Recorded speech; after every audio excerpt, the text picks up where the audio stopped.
ये जो प्रिया प्रीतम के सिवा और किसी को अपना मान रहे हो, चाहे अंतःकरण धर्म को या शरीर धर्म को या शरीर के बाहरी संबंधियों को, कुछ नहीं, समय नहीं है।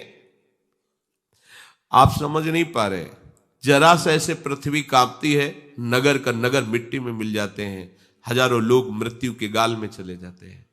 जरा सा जल उत्ताल तरंगे लेकर के बढ़ा कि नगर के नगर को डुबोकर नष्ट कर देता है।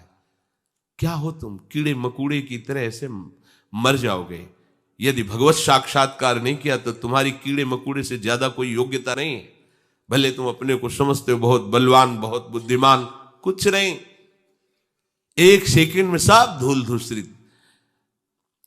संपूर्ण ब्रह्मांडों के प्रलय के लिए केवल इतना समय लगेगा, पलक झपकते मिट्टी में सब मिल जाएगा। अपने को बहुत प्रभु से अलग मानकर विमुख होकर मनमानी आचरण कर रहे हो सुख भोगने के लिए, देखते जाना प्रकृति तुम्हें इतना दंड देगी, जी नहीं सकते हो तुम, चैन से सांस नहीं ले सकते हो। कहां भगवान, कौन भगवान? आंख खोल के देखो ना कि है कोई भगवान, जहां किसी का बस नहीं चलता। तुम्हारी ये सब मिसाइलें, तोपे, तुम्हारी सारी ज्ञान विज्ञान के साथ धूल धूसरित हो जाएगा। यदि भगवान का अपमान करोगे, अवहेलना करोगे, विमुख होकर रहोगे तो ऐसे धूल धूसरित हो जाओगे, किसी काम के नहीं रहोगे। काल सबको मिट्टी में मिला देता है, धूल धूसरित कर सकता। इसलिए सावधान, ये जीवन केवल प्रभु के लिए मिला। चतुराई इसी में, जल्दी से भगवत प्राप्ति करो। भगवत प्राप्ति जल्दी से असंग हो जाओ, अन्य सहारे छोड़ दो, अन्य आश्रय छोड़ दो। जीव के कर्म का भोग उसकी बुद्धि ही दिलाती है। ध्यान से सुना, कोई और हमें दंड नहीं देता, हमारी बुद्धि हमको दंड देती है। भगवान हेतु की कृपा करके मार्ग देते, चलिए ये मेरा मार्ग है, मुक्त हो जा।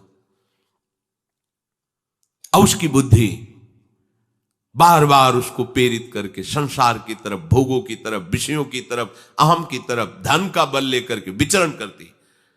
नहीं सत्संग चाहिए, नहीं नाम जप करना, नहीं सेवा करनी, बस कैसे सुख पूर्वक जीवन व्यतीत हो। क्या सुख?